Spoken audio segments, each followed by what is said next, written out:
Hey Robert, how are you? Doing great. I saw a couple really amazing companies today. I'm ready for AI amateurs. Nice man. Good to see you. I'm hearing a bit of a echo. Is that on your side? Yeah, I'm in my old Tesla. Sorry. Okay, that's okay. Can you turn it down just a little bit? Cool. Um, what do you think about this pay package ruling that just came out? It's a mess. I was listening to another space, and they laid out, what the league, what is going to happen from here. It already is being appealed by Tesla, and it'll play out. And it doesn't really affect my life too much. I think it's completely bullshit, but what do I, what, my opinion doesn't really matter to that too much. Okay. Um, yeah, it's probably not going to change the outcome too much. They'll probably appeal and they'll probably win the case at some point or make Elon the whole somehow. Um, let's We have a new speaker request and speak. Give me 1 second.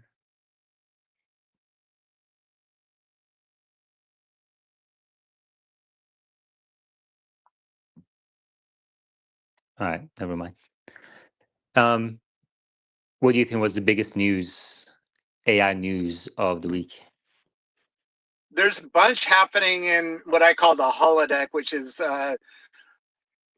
AI models that are doing AI art, AI movies, AI entertainment, right?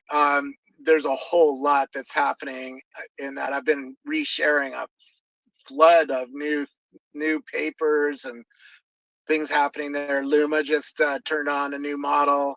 Um, yeah, so that's got me excited. I'm working more on the enterprise and interviewing entrepreneurs who are building systems to help automate businesses. And man, there's a lot happening there. Soon your phone calls are going to be answered by AI. Your accounting is going to be done by AI. Your uh, you know employee management is going to be done by AI. Your inventory system is going to be done by AI. So there's a whole lot happening there that if you're working in a company, you should really start getting up to date because there's a lot of change coming.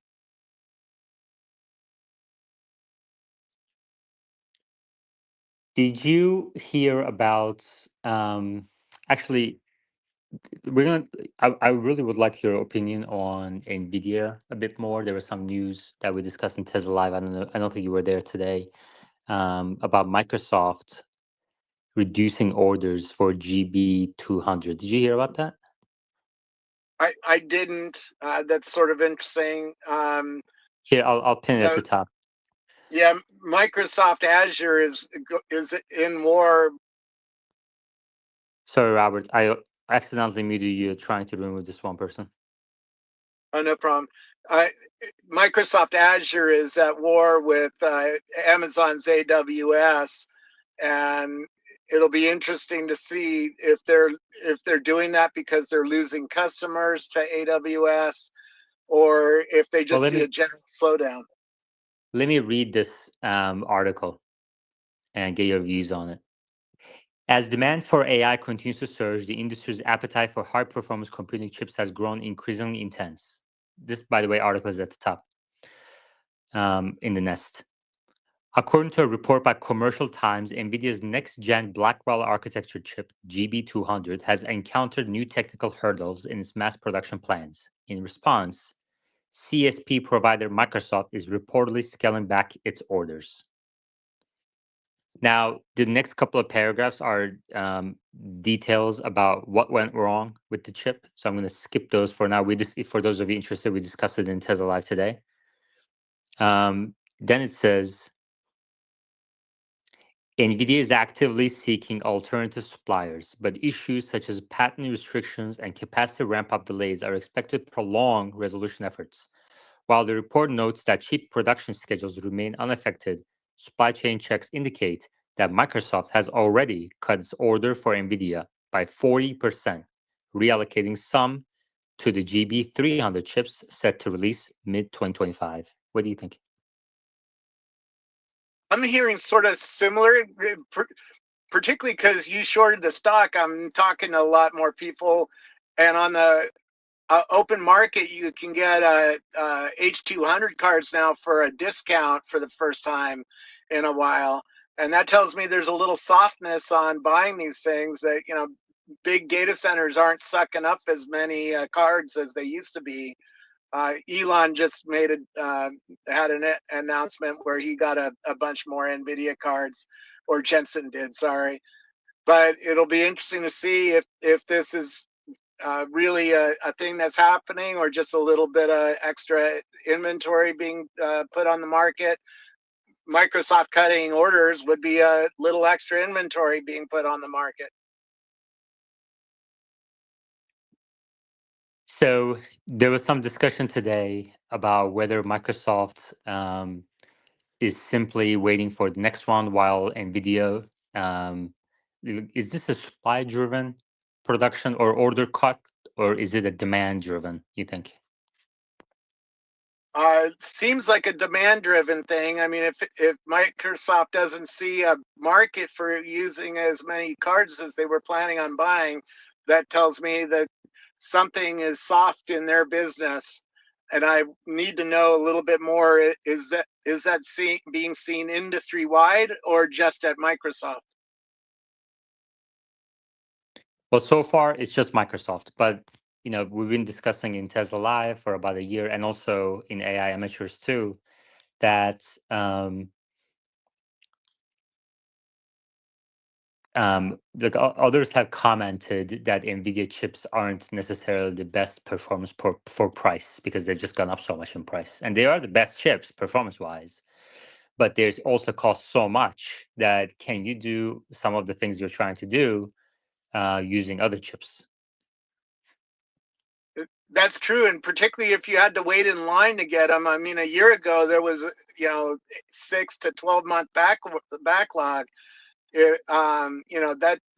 That stifles innovation and stifles a startup's ability to get enough cards to build all sorts of new kinds of models.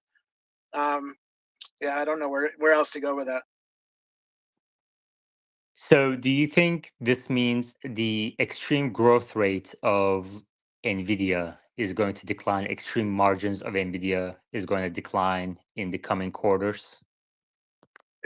If it continues, yes, right? Because if Microsoft is an indicator of the rest of the industry, yes, it would show up in earnings, and that would be a problem, and that would mean that you're right to short the stock. I don't have enough data yet to validate that across the industry. I am hearing from entrepreneurs, hey, you can get H200 cards cheaper now than you used to be able to get them. That tells me there's a little extra inventory on the street that people can buy from a third party reseller of H200 cards. But I don't know yet. I don't have enough data yet to show that that's an industry-wide problem. I mean, there still is an extraordinary growth in AI use coming. I see it in the enterprise that they're just starting to roll it out. I've been talking to Shopify and Walmart and Airbnb, and they're just starting up their AI programs, really. And so I would expect that there's still some buying behavior, that hasn't yet been satisfied. The quality control problems, I sort of hit with on a space with Dylan, who's a researcher at Unity Labs, and he claims he can burn up an H200 card pretty quick with some of his work that he was doing for Aphex Twin, which is a music group. And he says there is a problem with burning up cards. So, is that causing buying behavior to be temporarily slowed until they fix that problem? Again, I don't have enough information to really definitively say yes, but I could see how a Microsoft might go, shit, we can't buy more of these until NVIDIA fixes their problems. Interesting. Also the Nvidia stock did not drop that much today. I mean, it was down slightly. Actually, it was flat. Um, and flat for the last 5 days and flat for the last month. So Nvidia, even though everyone knows about it, and it's a very popular retail stock, is now flat for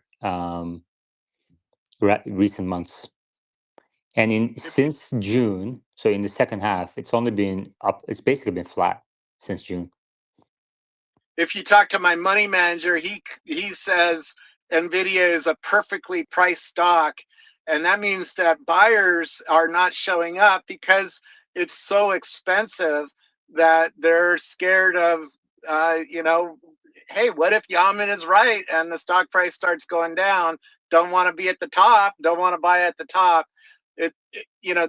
This is a stock that has so high expectations on it that the last 5 quarters or last 5 years really, they've been beating expectations every single quarter, and if it burps, it could have a fairly downsized effect on the stock. Yeah. Can you repeat what you said about what you heard about inventory? I'm hearing from entrepreneurs in San Francisco that you can buy an NVIDIA H200 card, which is their expensive card that goes into data centers, for cheaper than you used to be able to. And you can get them right now, which means that there's extra inventory on the street for the first time in quarters. Yeah. I mean, that's in part explained by some buyers waiting for Blackwell, obviously, right? That might be a factor, right? I don't have enough information to really know what's causing this mini, let's call it a mini glut that H200 cards on the market. But it's there, and as investors in Nvidia, you should be aware of it, that there might be some softness right now in the market. Okay. Lumi, welcome. How are you? Yeah, I'm very good, thank you. No, definitely a little bit of softness in the market. I think you might be right about that for sure. So yeah. Lumi, you discussed before quantum computing in last week's episode. Any updates on that front? Yeah, I've been really diving into this. Actually, like trying to specialize in this because, all right, so from my understanding, it's going to be a very important tool which AI is going to use. Um, and from my understanding, it has a lot of problems with errors and error correction. And this is where AI is actually very important for it because the algorithms and the artificial intelligence will help navigate the development of quantum computers massively. So, and the linking up to the cloud with AWS, with Amazon, is a huge move. Finishing off an article about the companies which have partnershiped with Amazon to do that. And it's very, very interesting because any business who has a link with Amazon now can have a link, basically start to run queries with quantum computers, which is kind of very interesting for some very big businesses which don't have the luxury of a few $1 billion to set up a quantum computing company. So yeah. Okay. I see Machine in the crowd. If he can't get permission from his wife, he's welcome on the speaker board. All right, let's look at some other headlines here. Let's see. OpenAI strategic initiatives, user growth and infrastructure expansion. OpenAI aims to reach 1 billion users by 2025 and plans to build its data centers in the US, Midwest, and Southwest to support this growth. Currently, ChatGPT has 250 million weekly active users. Man, Robert, I am just so stunned that not billions of people using this every single day. It's crazy how people are just not using AI. They're choosing against AI. And over the Thanksgiving break, I went to a friend's family gathering, and kind of a tradition. And you know, people are very nice. The food is amazing.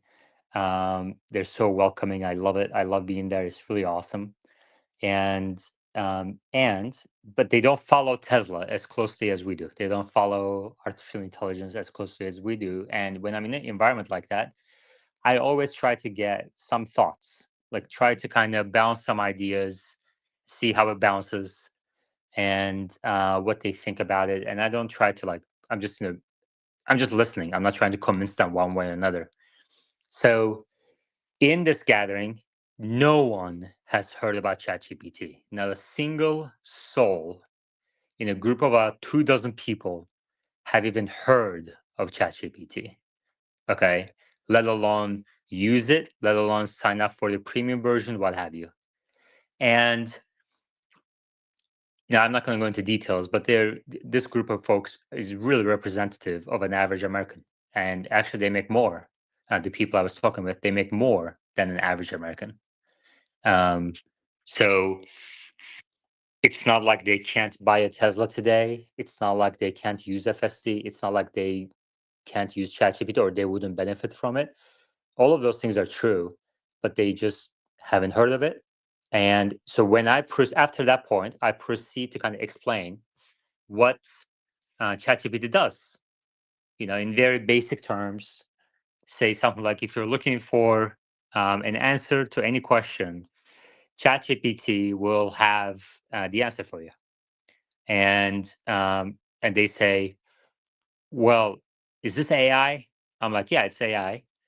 And say, I don't trust AI. I hear often, I don't trust AI. And I say, well, how do you get information? They say, I can just ask Google. I'm like, okay, so you trust Google, but not OpenAI. And obviously they don't know OpenAI, so I said ChatGPT.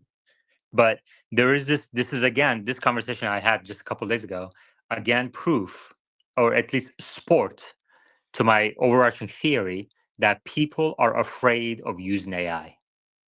They think that they will be replaced by AI.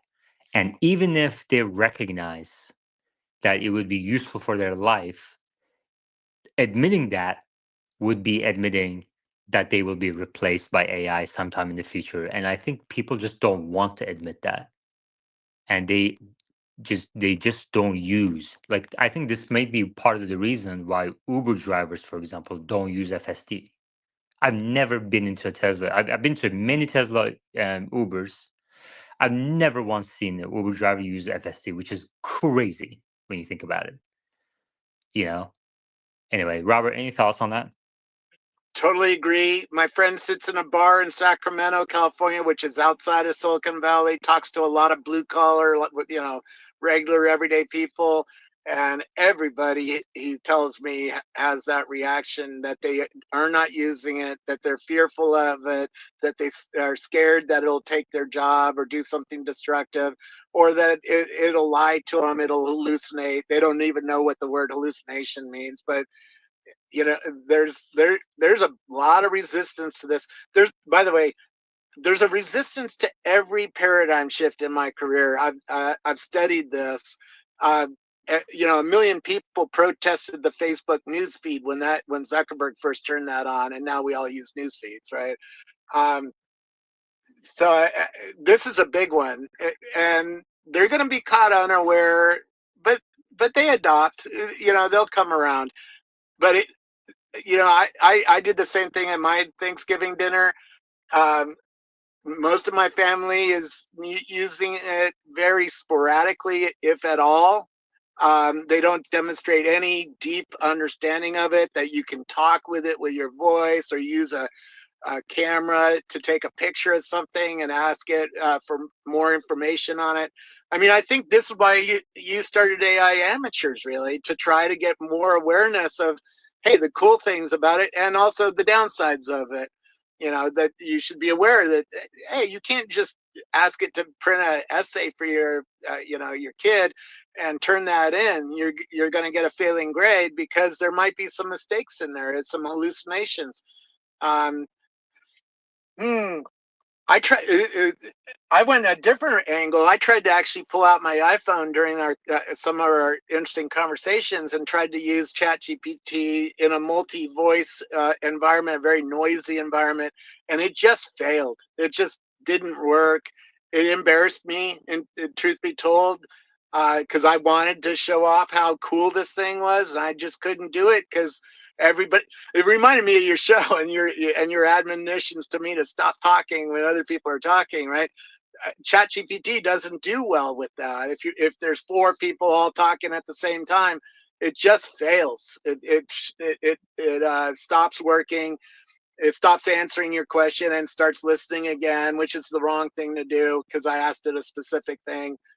Um, yeah, so there's a lot of engineering work still to make this trustworthy. Get rid of the hallucinations. I mean, we all know they're still there. They might be going down in But number, but none of the engineering work is going to convince people that they're not going to be replaced. And as long as they believe they're going to be replaced, they may be replaced by AI in the future or robots. They will slow down adoption. So how do you overcome that? That's starting to change with some of the entrepreneurs I'm talking to. One guy who built ERP AI. I think I talked about this last week. He's building a whole system to automate your business. He sees that it's going to actually hire people and make it far easier to hire people. He thinks job growth is going to explode because of AI, not get killed. But there are some jobs that we should be honest with people. If you're in a call center and taking customer support phone calls, your job is at risk right now. Your boss could turn on a system tomorrow and lay you off. Truck drivers, okay, that's going to be a little bit longer, 2 to 5 years. But anybody who has a Tesla can tell you how good the FSD is getting lately. You draw the trend line out a couple of years, it's going to take a lot of people's jobs, like Uber drivers and truck drivers. But that'll take some time to work out. I think the industry's gotten that message, but it's a hard sell, right? And it's a hard one to get people who are fearful of it, particularly because of all the media and all the movies. I mean, I just talked about Person of Interest, which was a TV show, that made AI seem fairly dystopian. There's new AI systems being turned on that watch traffic cameras for all sorts of stuff, right? Most people don't know about that, don't understand it. Haven't had experience with it, so it's easy to stay fearful right now. Okay. Andy? Hey, thanks for having me up. I appreciate it. I went to a retirement dinner about a week and a half ago, and 50 people who were all in IT business here in Sacramento. I live in Sacramento, in the area. 50 people in the room. I talked to 25 of them. Again, nobody. And these are IT people who are currently working in either consulting or state or other agencies. Nobody, zero. Nobody was using AI. It's shocking. Shocking. Anyway, I just wanted to share that, but appreciate the space. Love it. I'm here if you have any questions. Yeah, I mean, it's a bit of a conundrum, especially for FSD, because I mean, really all AI models that depend on human feedback, reinforcement learning from human feedback to improve. Because if humans aren't using it because they think that they're going to get replaced, then that's a problem. For those of you, hold on one second. It's a problem Robert, for them. one second. Robert, one second. Hoops, what's your question? I'll go after Robert. Hey, Robert. I'll go after Robert. Yeah, you just have to ask a question in 10 words or fewer. And your question has to start with a question word, like what, why, which, who, etc. So go ahead, 10 words or fewer. You have to unmute yourself for us to hear you.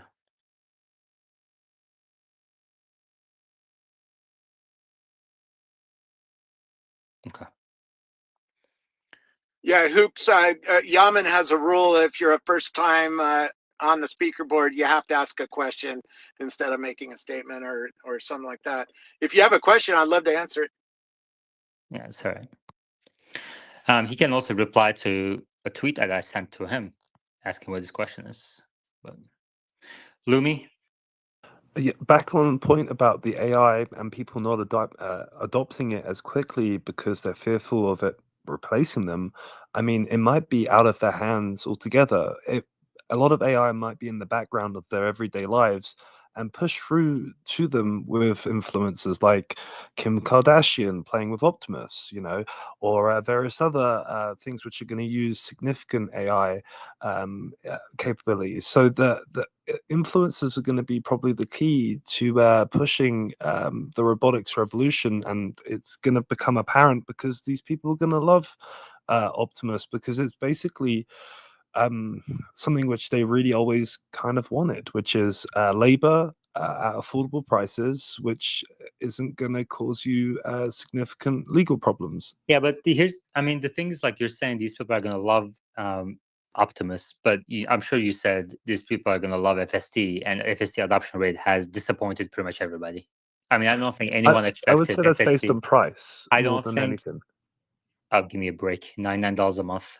Tesla has been offering free trials throughout the entire year this year. And if you look at the miles added for per Tesla's own quarterly presentation, where they show FSD miles traveled, even with FSD free trials, people aren't using it. Okay, so it's not price. So the question is, how will you overcome this chicken or egg problem of if people don't use it, it doesn't improve as fast. And if it doesn't improve, people won't use it. And then you also have the issue of even if it's really good, some people are scared of AI replacing them, so they don't use it anyway. So how are you going to get over that chicken or egg problem? I will tell you, culturally, the most significant way is through re-education and through influences like Robert. It sounds funny, but you're various other people, and it will happen over time. So time is obviously something which we want it to happen immediately, but actually trust is based over time, and building up that trust is more important than $99. But if the service was free, like you said, it's very strange that most people wouldn't come onto it. But I think in a year or two, that might change significantly. I think that ratio might change massively. Okay, so I'm going to come back to you, Lumi, after Robert speaks, and I would like you to answer the following question. You say in a year or two, FSD take rate will change significantly. So why don't you forecast what the number of FSD users will be by the end of next year? So end of 2025. Currently, it's only a couple 100,000 people. What do you think it's going to be by the end of next year? And I'll get back to you. But before Robert, let me just say a quick word of thank you to our sponsor.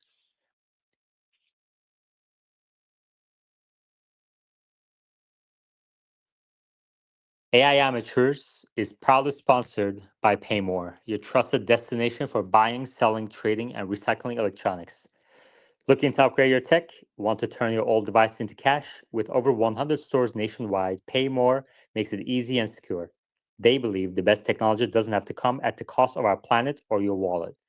At Paymore, you can buy the latest gadgets at great prices, sell or trade your used electronics for cash or store credit, recycle old or broken devices responsibly, helping reduce e-waste. Join the Paymore revolution today. Visit one of their stores near you or check them out online at paymore.com. All right, Robert, what do you think? One way I've been talking to entrepreneurs who are trying to bring this into businesses, and they're hitting all this resistance. They're starting with small little projects to automate things that the employees hate, like doing their expense report or answering customer support questions that over and over and over again. Those smaller tests, if proven successful, then convince the employees to expand the use of AI inside their company to more people. That, hey, if it answers your emails or does your expense reports or looks up SAP, which is an inventory control system, which really sucks and always has sucked, then they become the evangelists, the influencers that take it around to the other coworkers. Oh man, did you see I just did SAP? And help me do my inventory lookups because I can just talk to it, or I can see it in a new way, or deal with this hard to use enterprise software in a new way. They turn into evangelists and switch. Google, by the way, knew that if you get 3 rides in a Waymo, which is their autonomous car company that they spun out, that you'll turn into one of those evangelists. You'll be very excited about autonomous cars, right? And you're starting to see Waymo rides go up in number every month. They report how many rides they're doing, and you can see the Waymo rides are going up. Tesla, same thing. Yes, the take-up rate is very low, but I'm already seeing signs that it's increasing. People are talking about it and influencing people and taking people on rides, and that starts the flywheel of getting the numbers up and up and up. But it will take time because it takes time for people to do that, right? Let me ask you. You said that people are talking about it. I mean, people have been talking about FSD for years, right? But let me ask you. So at the end of next year, Robert, actually, let's go to Lumi first, and then same question for Robert. Lumi, what do you think will be the number of users of FSD? Let's say, daily active users or weekly active users. Like, obviously most people commute to work. The average commute is like 40, 50 miles a day.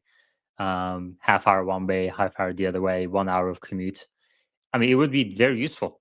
And then you have also millions of Uber drivers. They should be the ones using it first. So what do you think? You said it's going to be a significant take rate increase. What do you think the number of users will be by the end of next year? So by the end of next year, for a coffee on the record, I believe it will double and maybe come up to about maybe 800,000. Okay, Robert. I look at it as a percentage of Tesla new car buyers, right? If a million people buy a car, how many people buy FSD? And today, I think the number is like 10%. Let's just call it 10% to make it easy. I think by the end of next year, it'll be 25.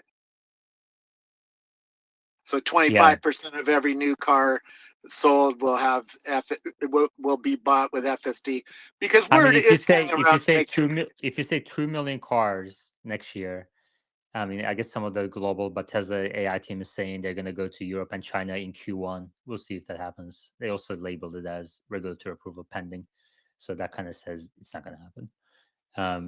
But so let's say 2 million, and let's say 1 million of that is in US. Let's say it's stuck to be in the US for a while.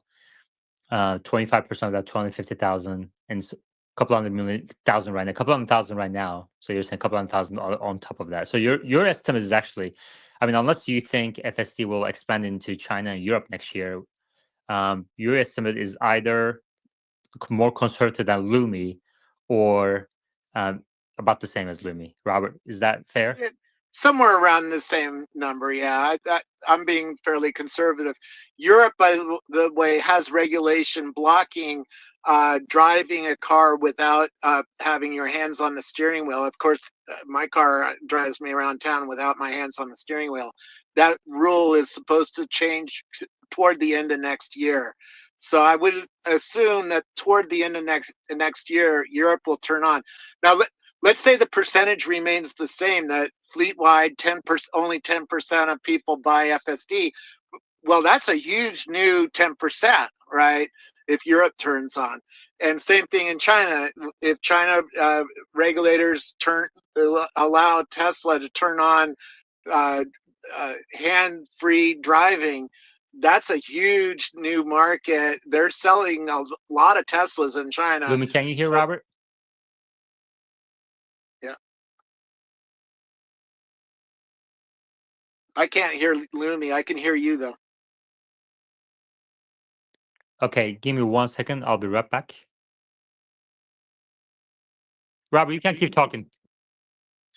Yeah, I'm just saying that even if the take-up rate is the same percentage-wise as it is in America, when Europe turns on, that's a huge amount of new customers who are going to buy FSD, because there are Europeans who are like, I want FSD now, right? And they're willing to pay for it.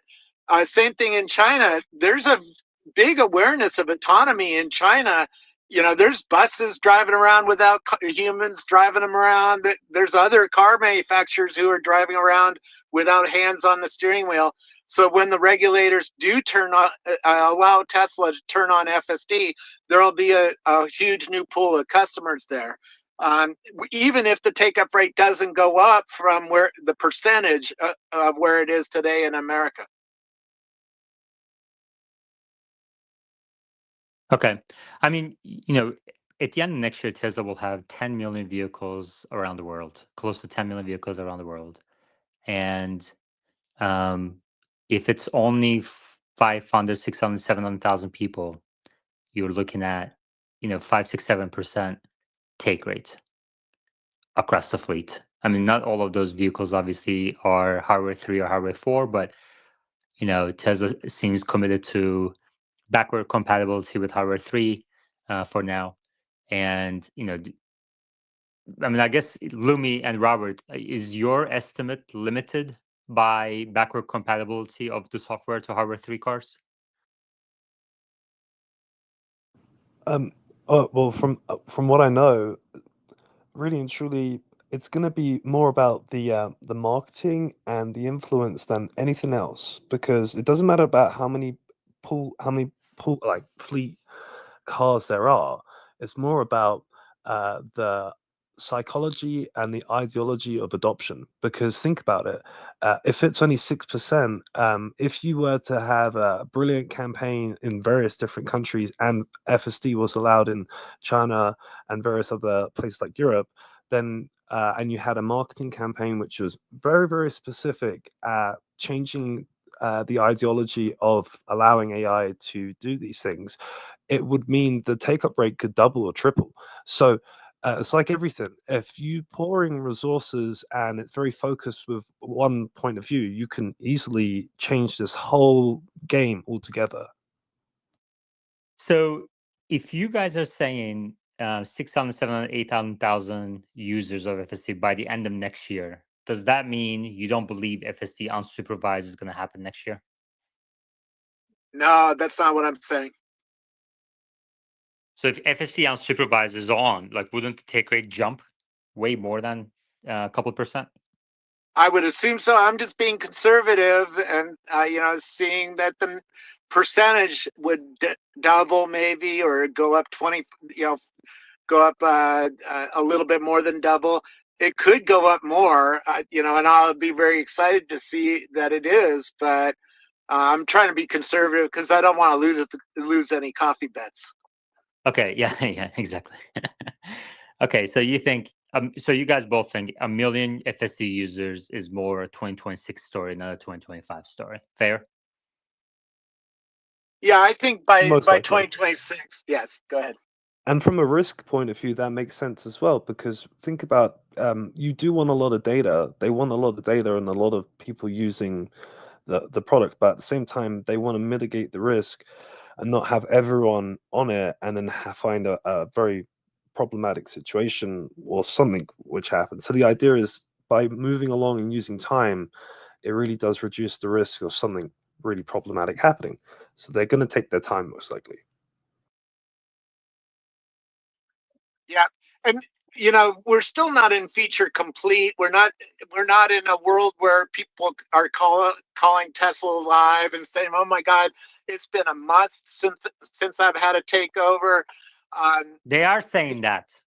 You know, I have a hardware 4 and a hardware 3 car. They both still make mistakes. Now I don't have FSD 13 yet, but they still don't go completely from my garage to a drive, you know, to a shopping mall and park without my involvement. They're pretty good, and I admit I'm shocked at how good they are, but they are not perfect. Okay. And until we all call these shows and nobody has had it one for a month, then that's when the marketing starts changing and the belief about this starts changing. Okay, let's switch back to AI amateurs. Enough Tesla talk. But it sounds like you guys agree, generally speaking, that the human adoption of AI has been slower than many have expected. I mean, I would say most people have expected, and especially FSD adoption. But even ChatGPT adoption, like Andy just came up and talked about as well. And I told a story for those of you who just joined, how an average American, most average Americans haven't even heard of ChatGPT, let alone use it daily or subscribe to it. I think the number of people who subscribe to it monthly around the world is in the low tens of millions of range. So when you think about the fact that there's 8 billion people in the world, and Instagram, Facebook, WhatsApp, etc. users are in the several billions now. Billions of people have smartphones and have access to internet. It wouldn't be very difficult for them to use at least the free version, which is pretty close to the paid version anyway. And yet people aren't using it, which is amazing. There's got to be a structural reason. And in my opinion, my hypothesis that I'm testing is that people believe AI will replace them and therefore don't use it, which is a problem for models that rely on reinforcement learning from human feedback to improve. All right, more news. Legal actions in the AI industry. Elon Musk's injunction against OpenAI. This is a New York Post summary by ChatGPT. Elon Musk has filed for an injunction to block OpenAI transition to a for-profit entity, arguing it breaches its original mission and could cause public harm. OpenAI has dismissed these claims as without merit. Corporate developments. AWS announced significant AI updates during its annual reInvent conference, emphasizing ongoing innovation in AI and computing. The company plans to invest over $100 billion in data centers over the next decade to enhance its AI and cloud infrastructure. That's very interesting. Okay, so that's very interesting. This is a Wall Street Journal article summary from December 2 today. AWS announced $100 billion in data centers over the next decade to enhance AI and cloud infrastructure. Lumi, any thoughts on that? I mean, that definitely ties into the whole narrative of AWS and quantum computing, because one of the biggest tools, I can't reiterate this enough, which quantum computers will be used by is AI in the cloud. Because quantum computers, you can't have it on site or anywhere near the data centers, because anything which goes near it, even human beings can't be near it, or even anything. So the point is that the way that they're going to build this out is really interesting, because any company who's already using their data sets in the cloud can then access this AI, which they're going to be spending hundreds of billions of dollars on, and computers all in one place. And all of these are going to have sub-services and sub-companies, which most likely are all American as well. It's kind of cool. Robert, any thoughts on that?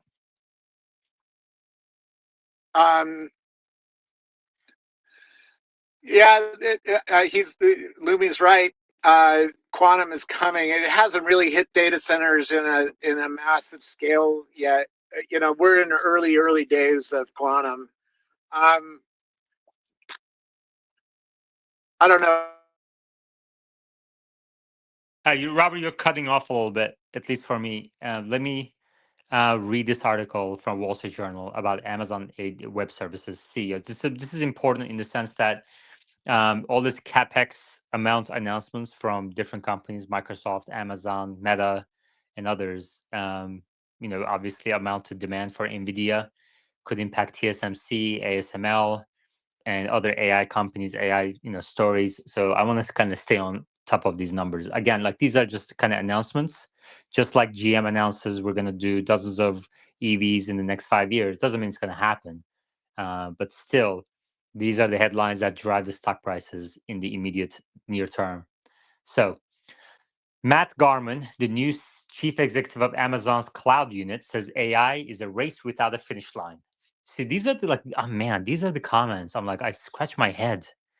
And we discussed in Tesla Live today. If you are interested in it, just go to the end of Tesla Live today. And, Wes, Machine, and a couple other folks, we discussed if this can continue.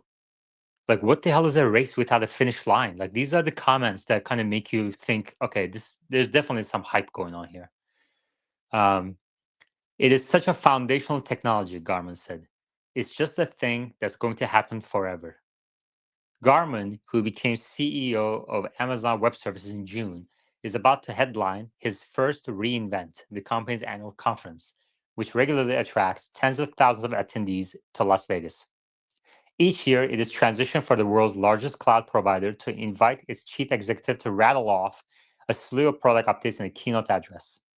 Garmin, on Tuesday, will be sharing new features and products in areas including AI and computing, which he described as real, needle-moving changes. Okay.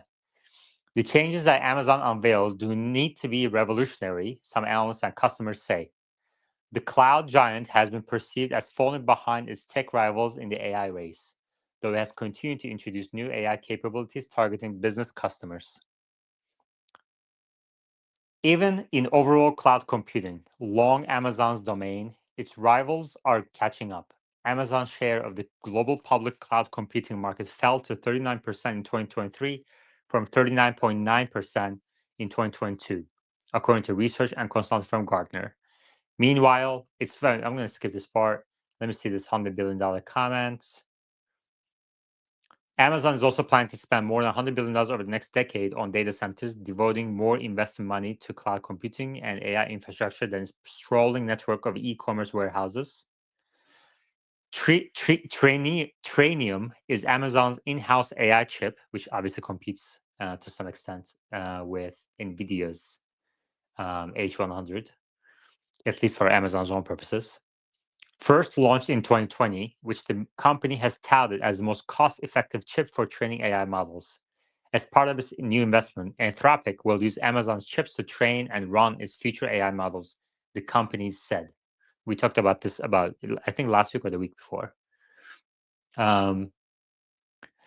Robert, in Tesla Live today, we were discussing Microsoft comments and the news at the top. Microsoft nearly having its NVIDIA orders. And I think part of that reason could be Microsoft cash balance declining and free cash flow staying pretty, muted. Like there's no growth in the free cash flow for Microsoft for the last few years. And that's probably because of all this huge spend on GPUs. Have you heard about? Am I wrong? I can't be wrong about the balance sheet cash balance declining. Have you heard anything around that? No, but if you look at Microsoft's business, it's actually 14 or around a dozen billion-dollar businesses. Things like Dynamics, which runs supply chain, SQL Server, Office, Xbox, and then it's a huge set of data centers. These are data centers that are a mile long, and that makes up a bulk of their Azure product line, which is a big product line that competes directly with Amazon and a few others. And so if they're not seeing a lot of take up of AI by businesses around the world who are renting servers from them, that would tell them, hey, we need to slow down building out more data centers on that part. And then if customers aren't real excited about the AI efforts in their other business lines, that also could be providing some of this softness. So I would be looking at their individual businesses. How well are they doing with AI? Are the customers excited about it? Are they buying more, Dynamics because all of a sudden it gets AI in it? And then I would be looking deeply at Azure and how it's competing with Amazon's AWS. Lumi, do you think this spending spree for a race without a finish line, according to Amazon's cloud CEO, can continue forever? Some things can, yes, but I want to add one thing to Robert's point real quick, which is so AWS is doing the Embark program, and this is really important because this program is to help businesses utilize AI and computing better and various things, even quantum computing. So the point is, they're spending, I think, about $1 billion just on this one program to basically pull businesses along by the ears to the future. And that's interesting because they're building the bridge, and then they understand the problem, which is there's no uptake because people and businesses, they don't understand the potential, but they're going to give them they're going to give it to them on a silver platter, which is, and it's called the Embark project. There you go. Yeah, at Rackspace, we had a similar program. I had a stack of coupons that could hand to entrepreneurs for $10,000 worth of cloud computing, for instance. And that was a very profitable program because once you get a business using your infrastructure, they're not very likely to switch to anybody else when they get bigger and bigger. And if they do get bigger and bigger, and a lot of them did, they would buy a lot more server space on your cloud computing server. So I can see that program being very profitable for Microsoft over time. Andy, any thoughts? Yeah, I was thinking of it more like on the consulting side. You've got the Gartners and KPMGs are trying to sell big services to government agencies, and the agencies right now they're hamstrung because they can't get staff, they can't bring them in fast enough, and then they also are worried about Vivek and Elon coming in with Doge and just slashing everything. So where are they going to sell to? What market are they going to go and increase all of this giant market share and as far as contract value? Maybe that's what's causing some softness as well, that they just don't have anywhere to go. They're not sure what's going to happen. Does anyone on the board hold Bitcoin? A little bit, yes. A little bit, meaning like 1-2%? Of the total supply? I'm not Satoshi. No. I mean, like of your portfolio. Oh, as a portfolio hedge? Well, I know that quantum computers literally could break the SHA encryption one day, so I know not to have too much than more than 1% of my portfolio. Robert? I'm stupid and I don't own any crypto. Andy? About 60% of my portfolio is in Bitcoin or other things, MicroStrategy, etc. Did you say 50? Yes, but it's a small number. It's not like I have 1 million, 10 million, 50 million. It's couple. That's okay. I mean, honestly, I'm more interested in the percentage of the portfolio than the absolute figure. Yeah, more than 50% in Bitcoin or Bitcoin tied, whatever's, cryptos, NFTs, etc. Okay. So obviously you believe Bitcoin will increase, cryptos will increase. Interesting. Do you invest in MicroStrategy stock? By the way, I'm short MicroStrategy, FYI. Good short. Yeah, I don't know. I mean, I have some options that are expiring on the 20th of December, and then I'll figure out if I want to go forward or backward on that, whether shorter or take him a covered call again. Yeah. I think that historically he's always bought the top of the Bitcoin market, if you look at it. So I think that is signaling the top, and most likely not financial advice, but Bitcoin's going to go into the 80s and make people lose their shirts. Yeah, I don't think it's correct that he bought the top of Bitcoin. I think Michael Saylor has been buying over the last few years consistently, whether the price was high or low. So I think what you just stated is false. One of his largest acquisitions was when it was at $36,000. At that time, that was considered a top, and it retreated back down into like the $5,000, $6,000 range after that. And it happened like another time as well. don't have the other time to hand, but he's done it twice at Yeah, least. I From memory. have it handy. Lumi, you're false. You're incorrect, and you need to stop persisting about false statements.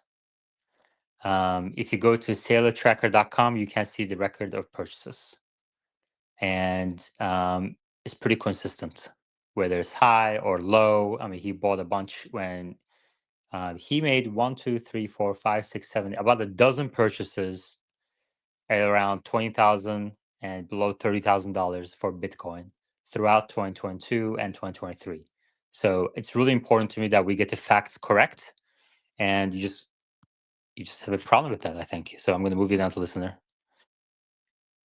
All right. Andy. Yeah. When did you go ahead?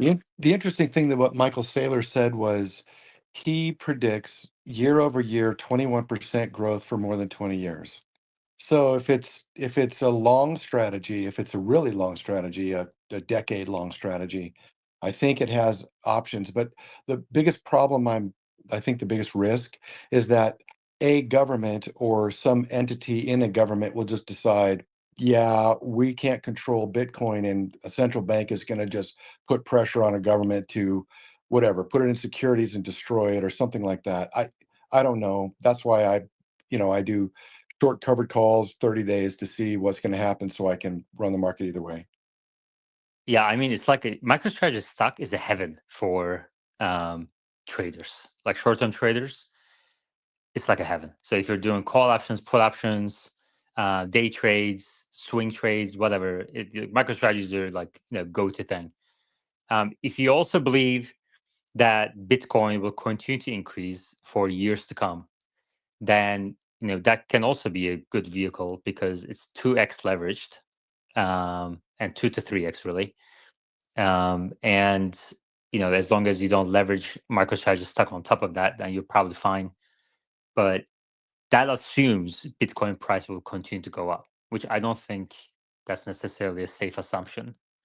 And I think that there's some hype built into the MicroStrategy price today, and that's why I took a short position. I increased my short position today, actually. So, man, he's a really interesting dude, though. Like, I listened to interview after interview this weekend.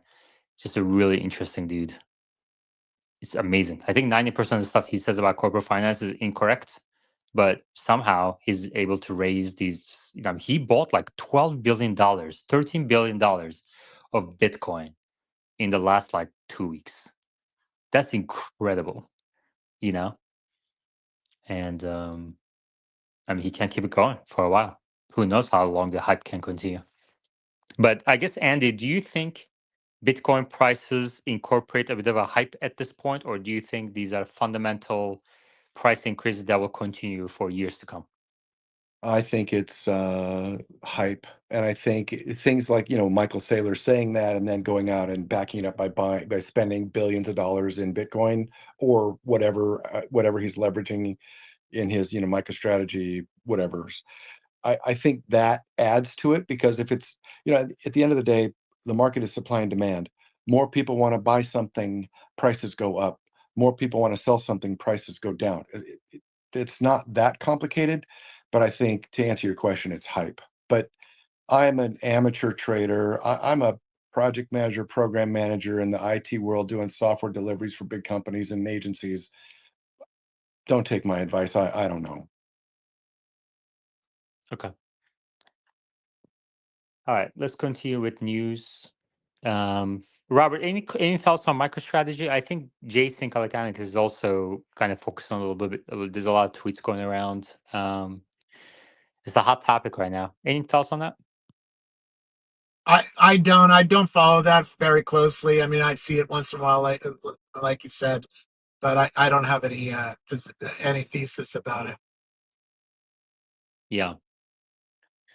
I mean, it's just whenever CEOs start talking about zero cost and just kind of stating things just in a completely wrong way, it's a huge red flag, Like, these people are very smart. They're not dumb. If they're saying something false, it's because they intend to make false statements. and a lot of his statements around MicroStrategy, Bitcoin yield is completely false. For example, if you pull up the SEC filings of these products, convertible bonds, you'll see they have huge disclaimers about how these yields don't actually mean like a dividend yield or a bond yield. And he just made up a completely off the wall metric that has no meaning whatsoever. And he's using it. And he picked the word. He picked the word yield when he created this stupid metric. Why? Because, maybe because he wants you to compare it to a bond yield or a dividend yield that you get. And but they're not comparable. So why would you pick the word yield? It makes no fucking sense. And I highly recommend people to pull up the convertible bond SEC filings, and you'll see the disclaimers. ACDC is coming up, so maybe he might have some thoughts on this topic. ACDC, go ahead. ACDC. Yeah, sorry about that. I had a quick question for Robert and Andy along the AI infrastructure space, if you don't mind. Yeah, go ahead. So I've been reading a little bit about like a transition for storage going on from disk storage to flash storage for the reasons of cost efficiency, energy efficiency, and also I think speed. And just wanted to get both of yours. You guys seem very knowledgeable in that space. So your take on that, and if there's any big players in your mind that stick out, prominent players that are being used or people are gravitating towards. I don't track that real closely. Obviously, it makes sense that we would be moving from disk-based storage or tape storage to faster storage devices. But I don't know the players that well. I used to, but I don't track them anymore. Sorry. It certainly would help AI serve customers faster if you had a data center with fast storage devices instead of hard drives.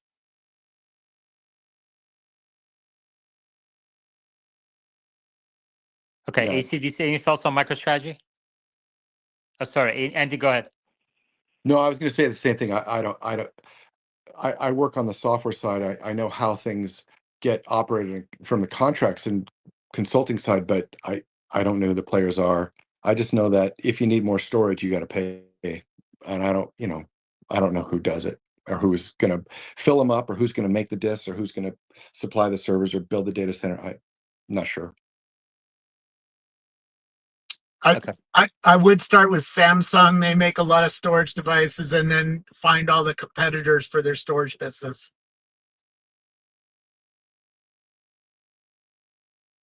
Okay, great. ACDC, any thoughts on MicroStrategy? No, no thoughts on that. I mean, it is what Bitcoin is, and sometimes better and sometimes worse. So. Okay. All right, let's cover a couple other news on the AI front. We talked about FSD already.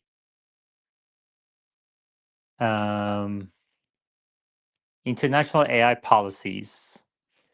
U.S. export controls on China's chip industry. U.S. has implemented new export controls to hinder China's progress in developing advanced semiconductors and AI technology with military applications. These measures affect U.S. companies and foreign firms using American technology in chip-making equipment, according to Financial Times. Robert, any thoughts on that? Yeah, I own some stock in Applied Materials, which makes the tooling to make fabs. That's, they're being held back. AMSC, which makes TSMC's tooling that's inside these fabs, is being held back. There's a lot of movement politically right now with Trump coming into office.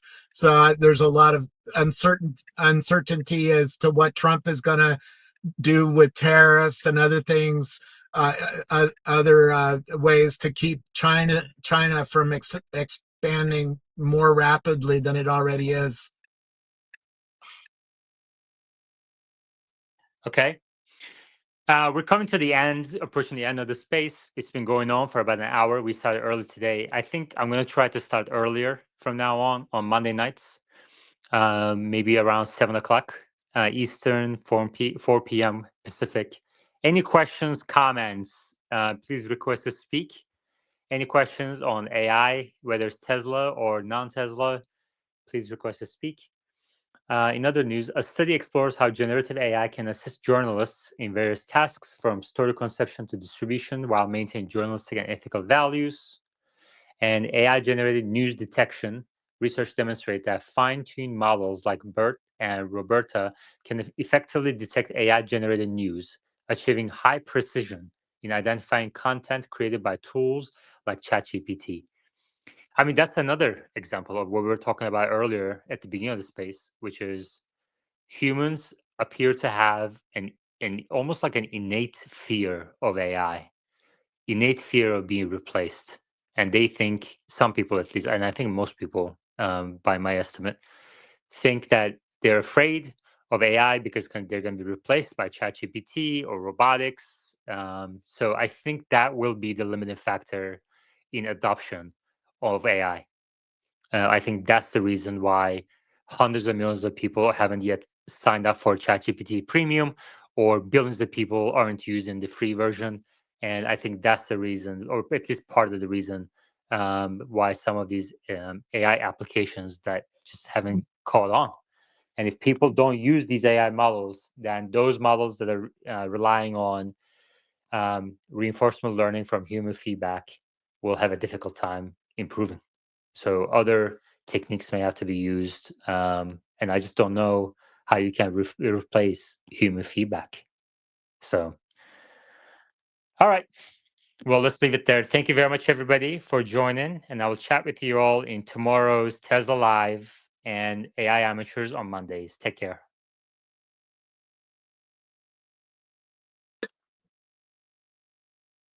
Yeah, go ahead.